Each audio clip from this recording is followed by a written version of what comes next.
Salam, peace and blessings. Welcome and thank you so much for joining us. My name is Rula Mustafa and I will be your host for today's gathering. Route 16, formerly known as Roots of Resilience, emerged from the convergence of World Refugee Day and Indigenous Peoples Day. It is both a live annual celebration and a digital storytelling platform that celebrates the resilience of Indigenous, refugees, and newcomer communities. It is the result of a multi-year collaboration between Bent Arrow Healing Society, Catholic Social Services, EMCN, IFSSA, MCC, and the City of Edmonton. Today's celebration is a much needed space for us to be among the community. But as you know, this work is a year-round endeavor. Our online platform, Roots on 6, is a community space to share our many stories, histories, and experiences. Currently, we are exploring the theme of homecoming. We often struggle with the legacies of being uprooted or displaced from the community. Home and the place can be sites of friction, but they can also be the places we find the most comfort and community. Homecoming is about defining home for ourselves. By calling any part of Turtle Island home means understanding our place, both physically and otherwise. It is important to recognize that this home existed before us, that this land, Treaty 6 territory and Métis Nation Region 4, was a home and gathering place before us for many Indigenous peoples, including the Cree, Blackfoot, Métis, Nakota Sioux, Dini, and Saulteaux.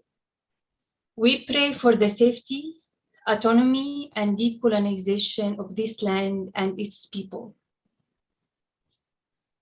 For this year's event, it was important for us to intentionally create a digital space that was interactive and could engage live and asynchronous audiences. We will be featuring a cross-cultural drumming circle with Indigenous and Syrian community members. With the help of Senator Paula Simons and Alberta Unbound, we'll be showcasing a conversation between the newcomer and Indigenous communities. In the tradition of former years, we will also provide some insight into the status of refugees globally from a UNHCR perspective. Let's start our event with a prayer from our elders. Over to you, Roby. Tanse. Hello, everyone. My name is Pipe Song Woman. In Cree, we say Ospagan Kanigamut Squill. My other name is Rose Wabaska, and I'm one of the elders for the Bentero Healing Society. I would like to thank each and every one of you for asking me to come and do this prayer. And I'd like to welcome everyone to our land, to Turtle Island. You know, in our culture, as the Indigenous people, our home, the door of our teepees were always open, and we welcome everyone. And today we're still doing that. I would like to welcome people that from all over the world to our land, to our country, to our home. And I'm very grateful and thankful that you have asked me to come and share in this. I will say the prayer in my language first. And if some of you have noticed there's smoke coming in front of me, that I lit a smudge on behalf of everyone that's in this meeting. And we always start a meeting with a prayer and a smudge. And that smudge is to help us have a good gathering, for people to listen from their hearts and to speak from their hearts. And that's the only way that I do things in life, is I do it from my heart, which is my seventh direction. So if you see smoke coming up, please don't panic. It's not a house fire or anything. It is my smudge that's going on. And the spirit of this smudge will go to everyone that is in this meeting together. So I will say my prayer now. Ano tawinan si manto, kia ogemaw, kia kahkia koi katipistigin. Nemosyo magno kumakakyaw no ako maganakakya opsis ko kagi nagataskig. Kina nagawi aski nan mina. Kina naskum na no mo tahanowski sigaw. Kapi wichi hiya, pisitos kawiya. Guamino ke kutaga kay sino wakapitak se kwawuta ndaskina wahya wokche. Pito say sino wakapitak se kwaw. Ikunek me na hinanas ko mo yan. Kaya ko tinamahang sinskwahtim nan. Kapipihtigwito, wisto kapi wiche piwiche giwim ko yahwaw. Nanas ko mo nan, tahtogisigaw kami yahwoma. Kami yahkawa kisagaw pisim. Wakan payak mantipiskaw pisim. Gwa nagawiyas kiyo takapak ngoya kapmuhtiya tapmatsiya. Nanas ko mon kakyaw ka nakatimat ay sino takap muhtit nagawiyas kina min kakyaw ako maganuwawa. Niso kamaunan kapiyah tekandok tamak hindi hinane koche min kapiks kuya hindi hinane koche.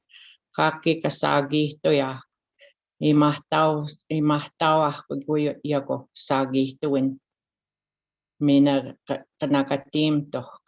Koyas ka kuit matse kumuta nagawiyas ki kap muhtiya.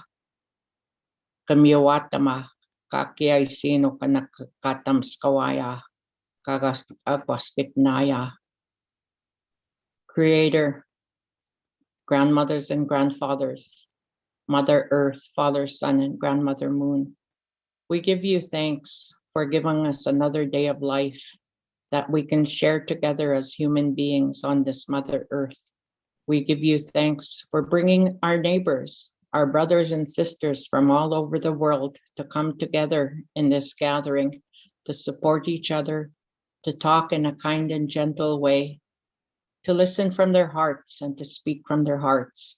We also ask that Mother Earth and all of our people from this land to open your doors, welcome the people, welcome your families, welcome your brothers and sisters from across the world to come and live here with us and share this beautiful life with us that we live. We give you thanks, Mother Earth, for providing for us everything that you provide for us to survive. The water that we drink, the air that we breathe, the fire to keep us warm, and you, Mother Earth, your body for us to walk on. The animals that walk on Mother Earth, the plants that grow, the medicines that are provided for us, the food that we eat. We give you thanks for all.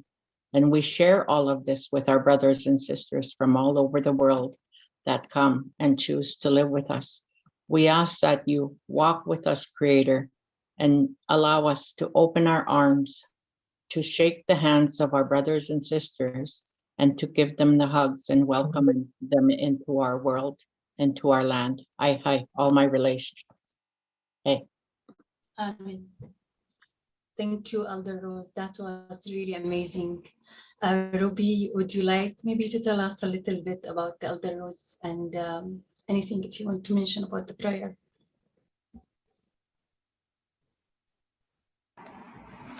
Hi, Cookham Rose, for coming in and participating with us. We greatly appreciate it and sending blessings your way. Hi.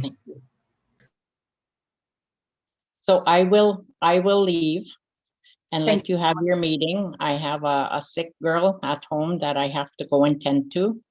And again, I'd like to thank you very much for having me here. Hi. Thank you so much. Mm-hmm. And prayers for and safety for your daughter. Thank you. Thank you so much. And now we'll hear from Mike Cho from the City of Edmonton. Usually whenever we hold this occasion or this event in person, we used to have it in the City of Edmonton. So some professional or some official from the city will come and attend with us and give maybe a speech to celebrate this occasion. So now over to you, Mike. Thank you, Rola. I really appreciate it. It's humbling to be a part of this event for the past number of years. and I have the honor of bringing greetings on behalf of His Worship, Mayor Don Iveson, and his council colleagues, as well as the approximately 13,000 staff that work for the City of Edmonton that are fortunate enough to serve the citizens of Edmonton, which include all the newcomers, refugees, and Indigenous peoples, especially leading into this weekend being World Refugee Day and Indigenous Peoples Day tomorrow on the summer solstice. So as you can see from the screen, a message from His Worship Mayor Don Iveson. I'll try my best to project like Mayor Iveson, but he is the professional speaker and he's so fantastic, so I'll do my best.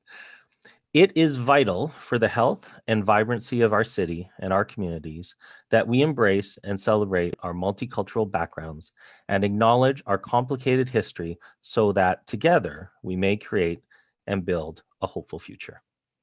Art, storytelling, and music are an engaging way to help us connect with one another, better understand the unique experiences of our neighbors, and build a more inclusive and welcoming society where everyone is embraced.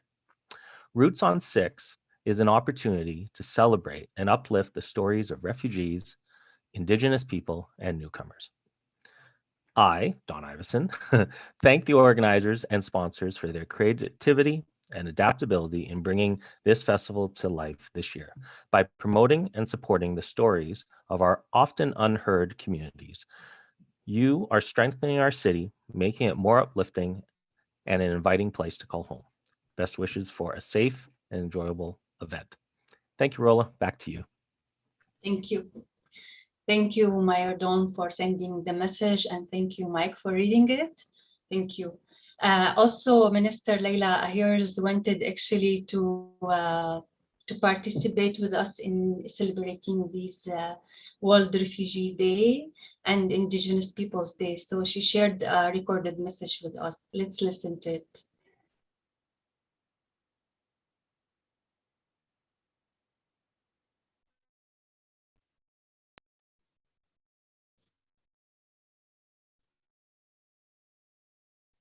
I'd like to acknowledge that Edmonton is on Treaty 6 territory, the traditional home of the Alexander First Nation.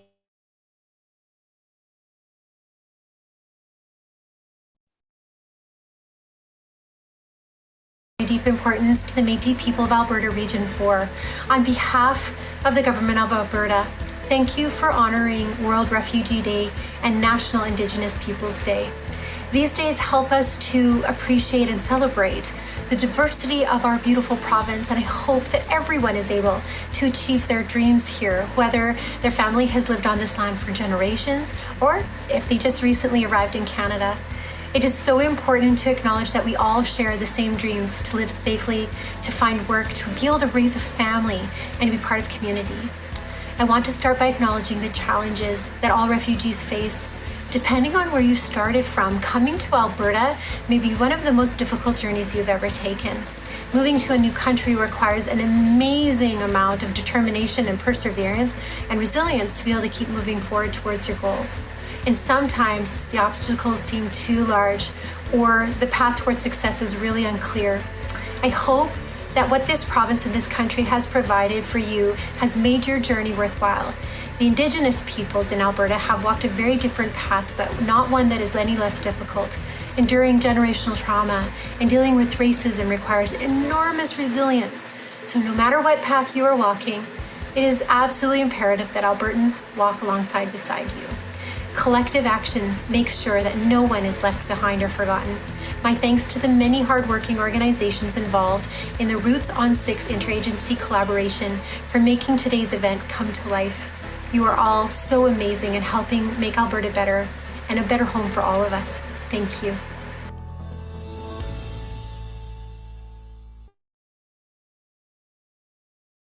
Thank you, Minister. It's always great to hear your meaningful messages whenever we have events organized by our agency. So thank you so much. And now we'll actually move to another item where we actually introduce Alberta Unbound, or we hear actually a conversation. As many of you may know, that Alberta Unbound is a podcast series hosted by Senator Paula Simons. In this series, Senator Simon sets out to debate and deconstruct some of the myths that define and bind our province. Earlier this month, we had the opportunity to sit down with Senator Simons and explore the themes that we are gathered here to celebrate. For a special bonus episode of Alberta Unbound, Senator Simons was joined by our very own Omar Yaqub, servant of servant, and our ED at IFSSA, as well as the brilliant Shirley Whiskey Jack, AD of Bent Arrow. Here is a short look at the conversation about the shared histories between our communities now.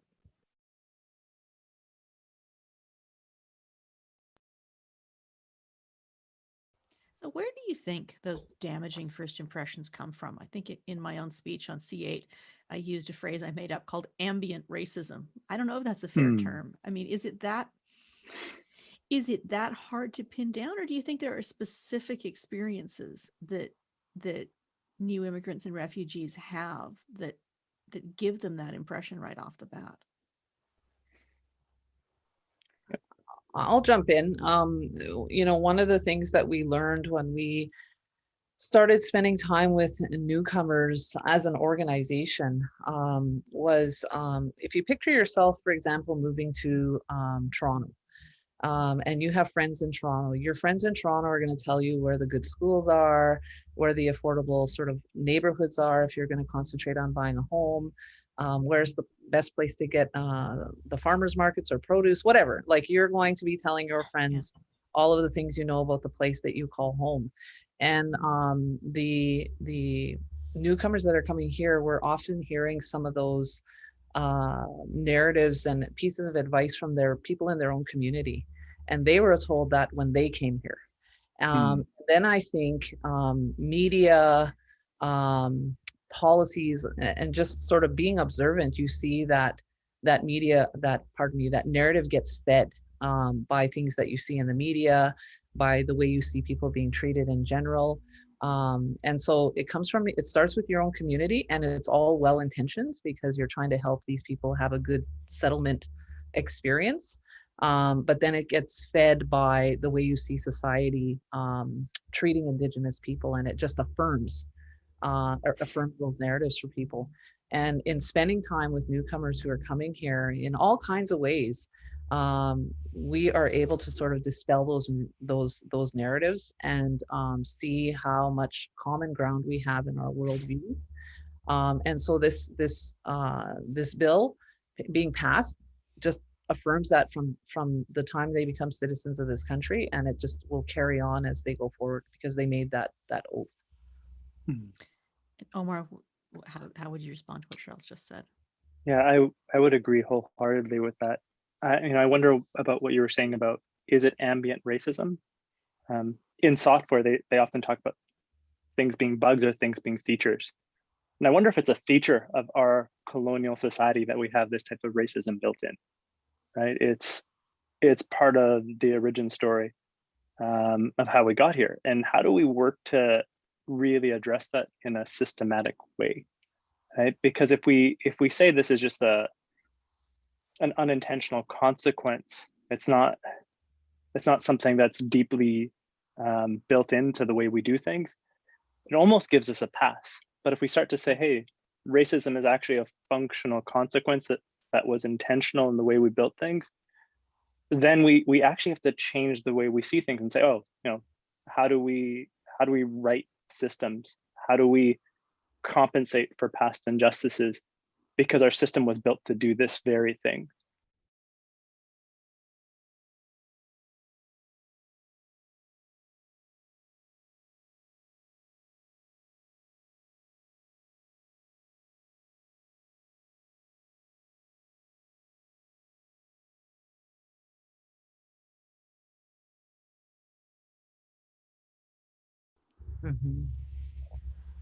So earlier this month, Albertans and Canadians were horrified and stricken to learn the news of previously unknown bodies of 215 Indigenous children that had been found at an old residential school in Kamloops. And many people from all backgrounds came together to grieve. But I think, you know, we could at some level tell ourselves that those deaths were in the past and that they came from a different time. And then last week, 4 members of a Pakistani Muslim family in London, Ontario, were killed when a truck drove into them.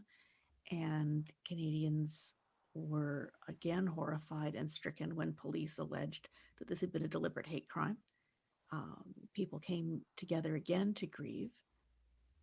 2 such horrible things, and the juxtaposition of them is, of course, coincidental, but also not.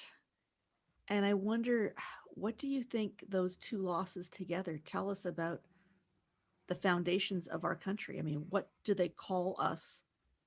What do they call us to reckon with? I think it laid us bare. For me, that's one of the things that I feel like happened in the last couple of weeks was weren't previously unknown. They were by our communities well known to be there. If you look at the TRC report, there is mention of them in there. So I just think seeing the stark number on a news ticker or breaking news and having it sort of being fed to you constantly. I also think we're at a part of our journey as a nation where we can't ignore some of these things anymore. It's just becoming really hard to ignore them, and so this reckoning is sort of in front of us, and we have this opportunity to sort of take it or keep going the way we were before, which is not serving anybody well, in my opinion. So I had taken up and there's differing opinions on this. I'm of the opinion where if people want to talk, I'm going to talk. And I've seen sort of things on social media where people are saying, you know, don't bombard people in the Indigenous community about what do I do? Because I don't know why, because I think if people are asking, it's an opportunity to engage in that conversation. And I certainly, even though it was really tiring, took every opportunity if people wanted to have that conversation. So that's kind of where I'm at. We have that opportunity, and I hope it doesn't die in the headlines and we start sort of going back to the way things were, because that doesn't serve anybody very well. So yeah, I'm still grappling with what it means, because it's super heavy and difficult. But you know, I think I know what we need to do as a result of it, and I think that's building relationship, right? The only way out is recognizing, you know, the way we process this grief, this fissure in our notion of safety, if we even had it, is by doing something to support one another. And I feel that's the only way out. Otherwise, I think it's you know, it's really easy to fall into despair.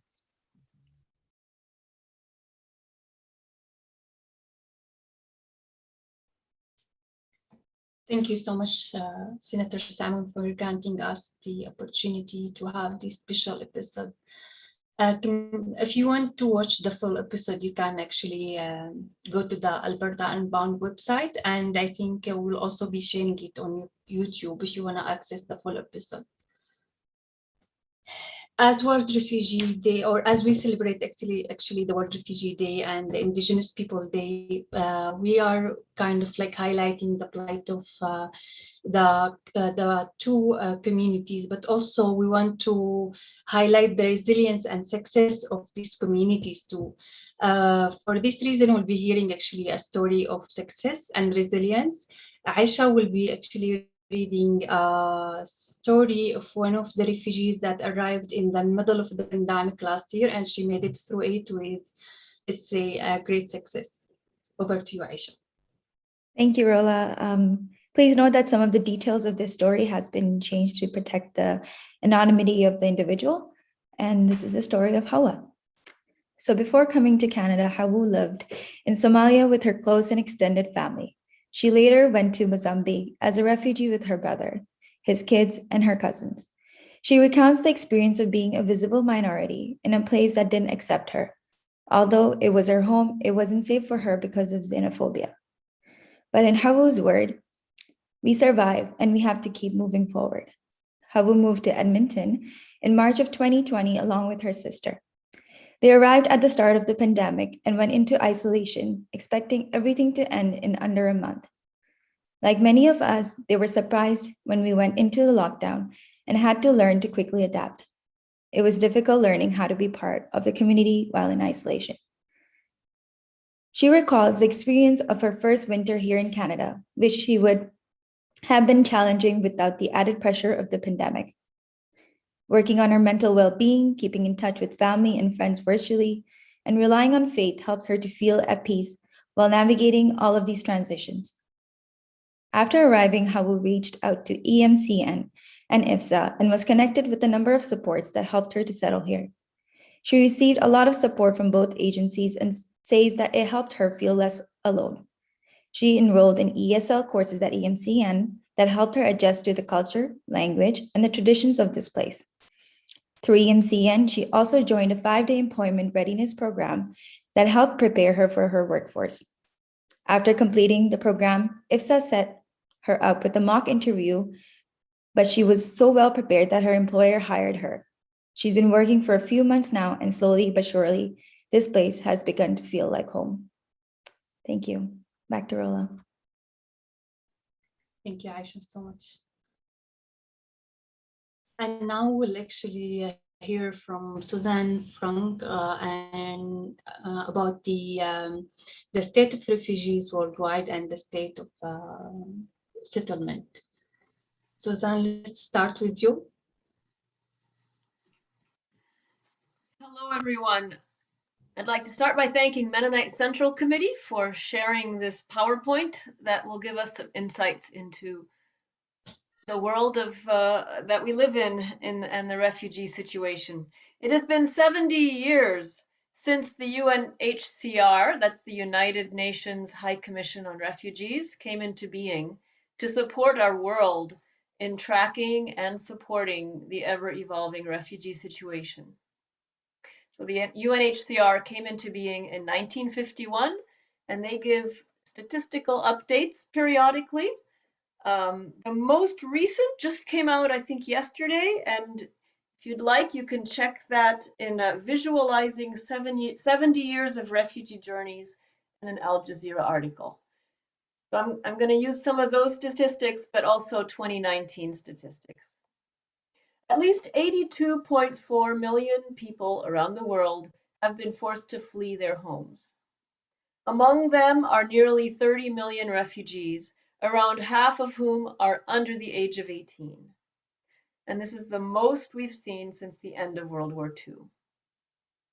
Next slide. By far, the largest number of displaced people are internally displaced. In 2019, 20.4 million were registered with the UN as convention refugees, meeting the definition of a refugee. 4.1 million are asylum seekers, hoping for a hearing that will grant them registration with the UN as a convention refugee, which gives them permission to stay in their new host country. And 5.5 million are Palestinian refugees who fall under a different UN body, UNRWA, United Nations Relief and Works Agency, which predates the UNHCR by 3 years.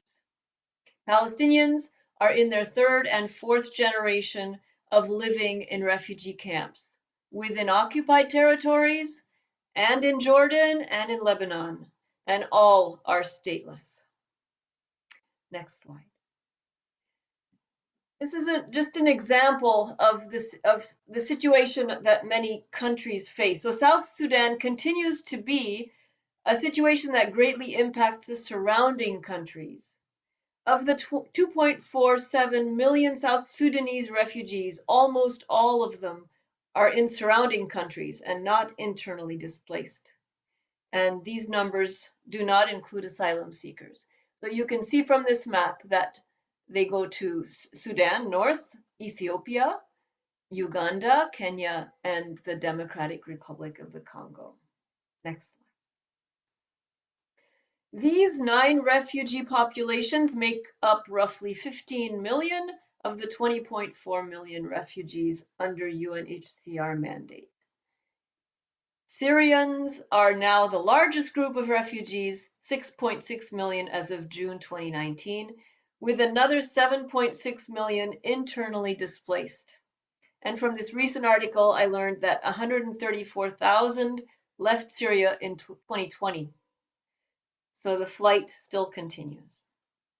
Next slide. Refugees tend to go next door.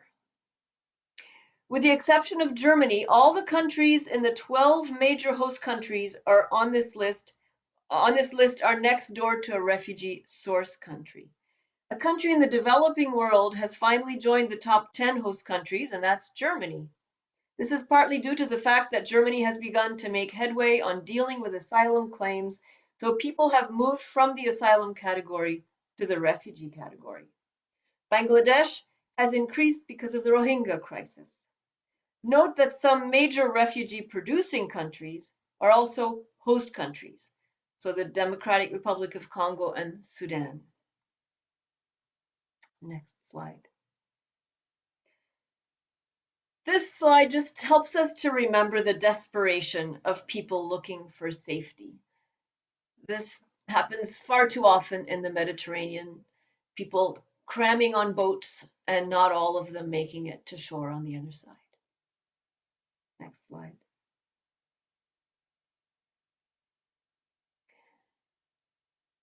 These are stories from our community. So in the last 2 years, stories of violence and unrest have created instability for the following people and countries. Palestinians are again asking for solutions to the situation of occupation, displacement, statelessness. The violence in the Tigray region of Ethiopia has caused 60,000 people to flee neighboring Sudan and countless internal displacements. 3.6 million Venezuelans have been displaced abroad due to political unrest. The war in Yemen has caused displacement of 4 million people. And gang violence related to drug cartels in Honduras is causing youth to flee for safety to the US and to Canada. We should not lose sight of two things. Number one, 96% of the refugees in our world do not have access to any durable solution. NGOs working closely with UNHCR and local governments are often involved in the durable solutions, which include voluntary repatriation when it's safe to do so. Most refugees would love to go home. Local integration, ensuring all human rights are in place. And resettlement to a third country, supporting good settlement and integration. Next slide. Canada began bringing refugees through both the government and private sponsorship stream in 1979. Canada was bringing refugees before, but the private sponsorship stream came into being in 1979, which allowed for an amazing community response to the Vietnamese, Cambodian, and Laotian crisis. In 1980, 40,272 refugees were resettled in Canada. In 2016, Canada resettled 44,800 refugees, even higher than in 1980. Just as significant, though, is that based on the multi-year levels plan that the government announced on November 1st, Canada will increase total resettlement from an average of 11,000 refugees per year between 1994 and 2014, and an average of 30,000 per year between 2015 and 2020. While it's been a pandemic slowdown this year, we can expect the numbers to increase dramatically in the fall. Next slide. Edmonton has several NGOs that are SAW holders, sponsorship agreement holders, including Catholic Social Services, IFSSA, and Mennonite Central Committee Alberta, which covers the whole province. Edmonton supports the UNHCR definition of a refugee, which is enshrined in Canadian law. Edmonton supports asylum seekers through the Refugee Board Ready Tours to ensure a fair hearing. Next slide. So what can we do together? We can talk about the resettlement program in Canada and encourage people to do the following. Consider being part of a sponsorship group to support the resettlement of refugees in Edmonton. Consider donating to NGOs sponsorship funds to support sponsorship groups who require financial top-up. Volunteer with settlement agencies to build relationships for strong community integration. More fundamentally, we ourselves as individuals need to speak out in our community contexts and to speak loudly together to urge our levels of government to engage fairly and clearly in the human rights abuses that surround us in the news, in our own contexts and in our shared world. It is these very contexts that produce environments of violence, fear, persecution, and flight. Our responses either perpetuate injustices or contribute change for sustainable solutions. So let us remember to be in solidarity for Indigenous rights and land sharing that challenge structures of separation and cultural annihilation based on values of settler colonialism, here at home, in Palestine, Israel, in Algeria with the Berber populations, just to name a few. Solidarity with Indigenous communities grieving the loss of life unearthed in one of many unmarked graves, 215 children and counting, unnamed casualties of the residential school system. Addressing safety and economic disparities experienced by people of color linked to state-sanctioned police violence and structural barriers to economic inclusion. Addressing physical safety and mental health impacts of discrimination or worse, criminalization of LGBTQ community members. Addressing anti-Semitism and Islamophobia rooted in ignorance and white supremacy producing fear and hatred of the other. By listening and learning to and with each other, we can begin to imagine together how to make the changes rooted in what groups experiencing violence, oppression, and occupation are so desperately calling for. Next slide. All of us seek belonging and full inclusion. Airport welcomes have become a symbol of commitment to this as a whole community.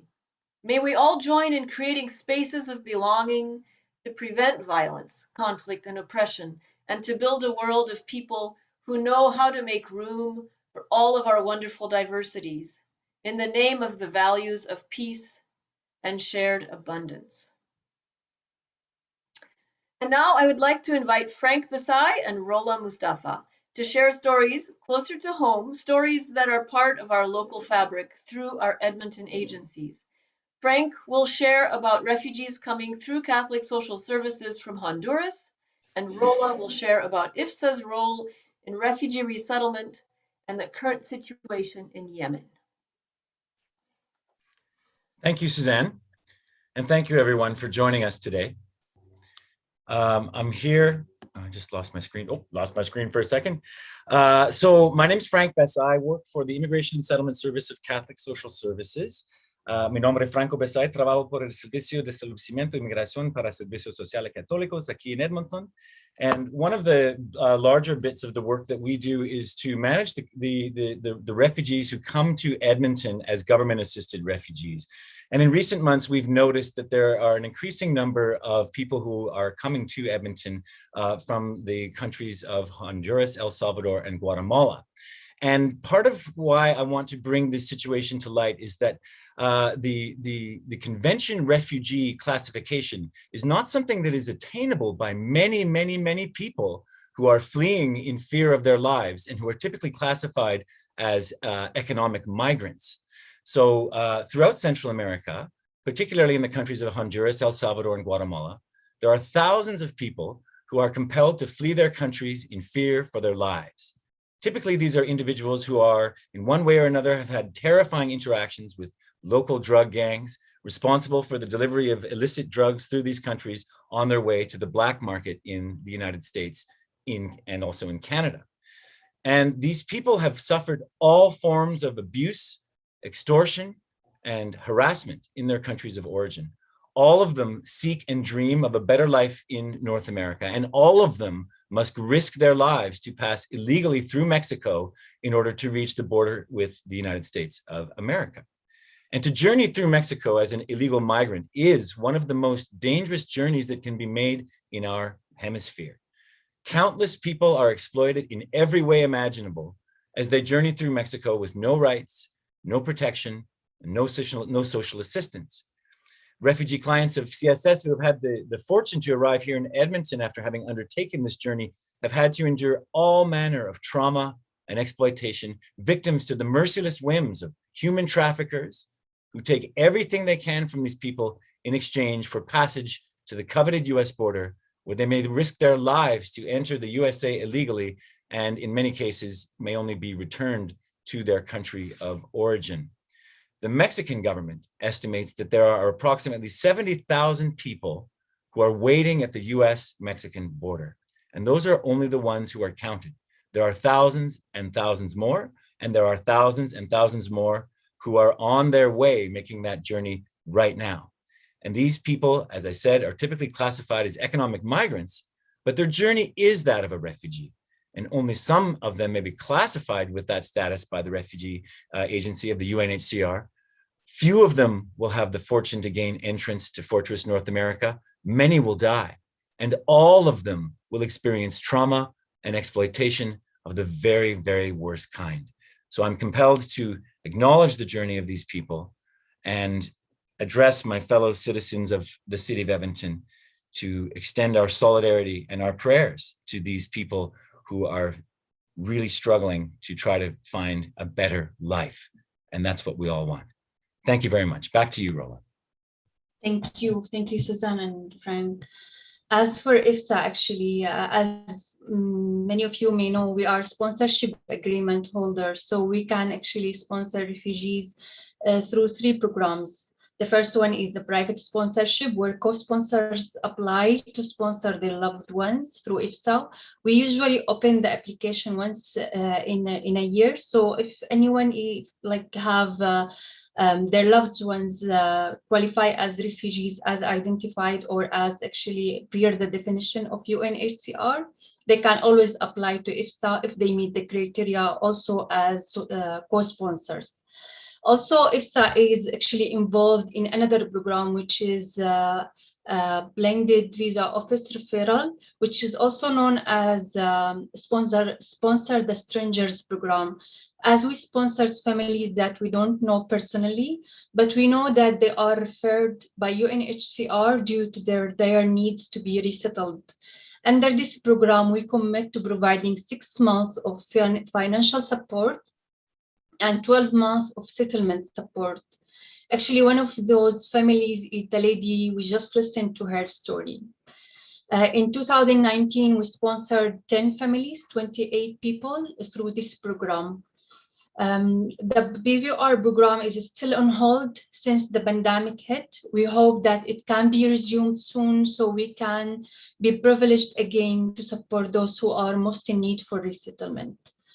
A couple of weeks ago, we got approached by a refugee sponsorship training program to be involved with the 3rd program, which is called Joint Assistance Program. 2 Yemeni families were identified as high needs families with urgency to be resettled. RSTB asked us if we can actually sponsor them, and IFSSA was so happy to be able to extend 12-month resettlement support to these families when they arrive. Probably their arrival would be in a matter of 2 months or less. So as a community member, you maybe wonder how actually you can support these people and what is the process of resettlement look like. There are 3 phases of resettlement journey where you can actually be involved as a member, a community member. The first stage is pre-arrival. As a sponsor, we have to look for temporary or permanent housing. Make sure the house is full of furniture that suits the needs of the family. Stock up some food that will be enough for a few days until the family sleep, rest, and get ready to go for grocery shopping so they can pick the food that they wish to consume. After arrival, a few days after the family arrival, we actually start the process of getting the needed documents and services, such as opening a bank account, obtaining social insurance number, Alberta health card, finding family doctors, registering at school, orienting them on how to take the bus, do grocery shopping on their own, and many more. The third stage or phase starts a few months before the end of the 12-month sponsorship. We try to help refugees set out the plan for the long-term success in the community, like taking extra courses, look for apprenticeship, or finding employment. As I mentioned earlier, in a matter of very few months, we'll be welcoming the 2 Yemeni families into our community. So if you are interested in helping them in their resettlement journey, please do get in touch with us and we'll be working together on making the journey smooth, impactful, and successful. One thing that always actually, was one of the most beautiful memory of celebrating the World Refugee Day and Indigenous People Day in the City Hall of Edmonton was when we end with the round dance and where like we all hold hand and do the round dance and the debke, which is actually a Syrian traditional dance. So for the online celebration, we actually prepared a musical piece. Timuro will be introducing this piece to us. It was also conducted by some of our community members. Over to you, Timuro. Thank you so much, Rola. So like Rola said, in an attempt to try and make this virtual celebration feel as much like, the ones in the past where we were in person together, we partnered with our friends at the Mosquers to bring you a drumming circle featuring Indigenous and Syrian community members. And we actually filmed this drumming circle at the Indigenous Art Park, which is one of the hidden treasures in our city. It features artworks from 6 Canadian artists that tell the story of this place. So let me tell you a little bit about the drummers, and then I'll share the video with you. We have Shonan Awasis, who comes to us from a Cree reserve called Saulteaux First Nation. His reserve is located 20 minutes north of North Battleford, Saskatchewan, Canada, and is one of the many Cree-speaking First Nations within the Treaty 6 territories. He prides himself with holding traditional roots that have been instilled in him since as far back as he can remember. He understands the ways of the flying creatures, the 4-legged ones, and has a basic understanding of the Cree lodges and ceremonies such as sun dance, sweat lodge, tea dance, ghost dance, chicken dance, giveaway, round dance, pipe ceremony, drum teachings, the rattle teachings, the teepee teachings, and the powwow teachings. He now enjoys his work with Bent Arrow Traditional Healing Society as a cultural connector here in Edmonton, and currently is working downtown with the Street Brothers and Street Sisters, helping them and giving them cultural connection with smudge and through the drum and songs. He loves to work directly with the people when they're feeling down and out because he knows that this medicine that they utilize are very powerful and healing. We also have our community member by the name of Mohammed, who's a Syrian newcomer that came to Canada a number of years ago and has been drumming in the tradition of those before us. He, along with his family, have begun to build a new life here in Canada, and we had the privilege of hearing his drumming and capturing in this video. Once again, thank you so much to the Mosquers Film Festival for supporting us with filming and for preparing this video, and I'm going to stop talking and share this video with you now.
find it.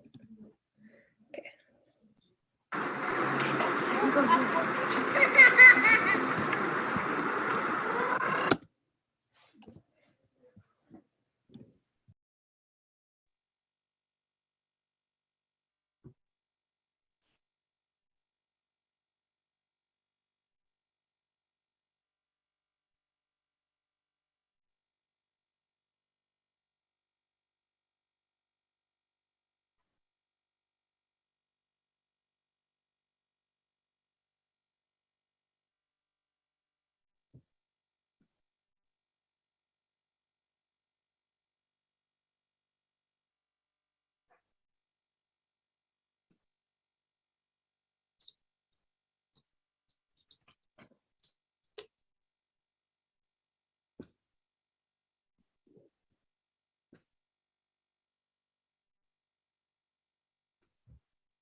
Okay, sorry everyone, we're experiencing some technical issues.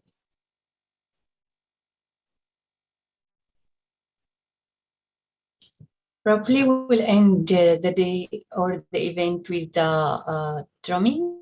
Okay, it's back now. Good, thank you.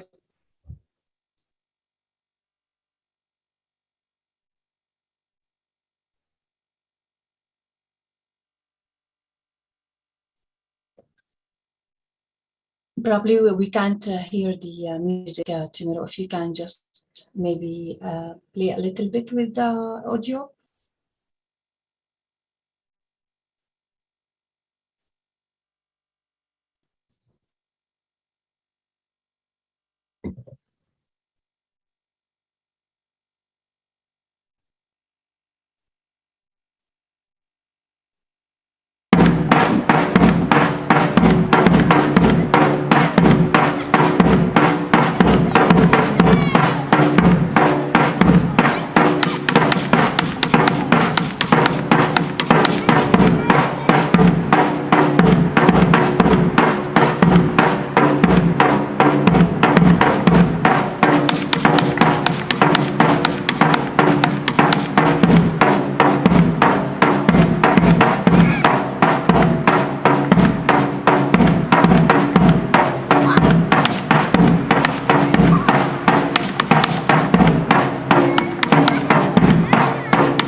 Okay, that was really great. Yeah, they deserve an applaud. As a Syrian member myself, actually, I just want to comment on the outfit of the Syrian drummer. So probably for those who don't know, Syria, each city in Syria has its own tradition and culture, including the clothing.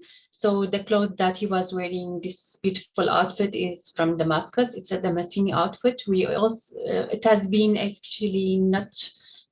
It has been just a tradition, not being in use these days for maybe 2 or 3 decades, but we always feel like so moved and touched when we see it, especially if we see it here in Canada as well. It brings all the beautiful memories from back home.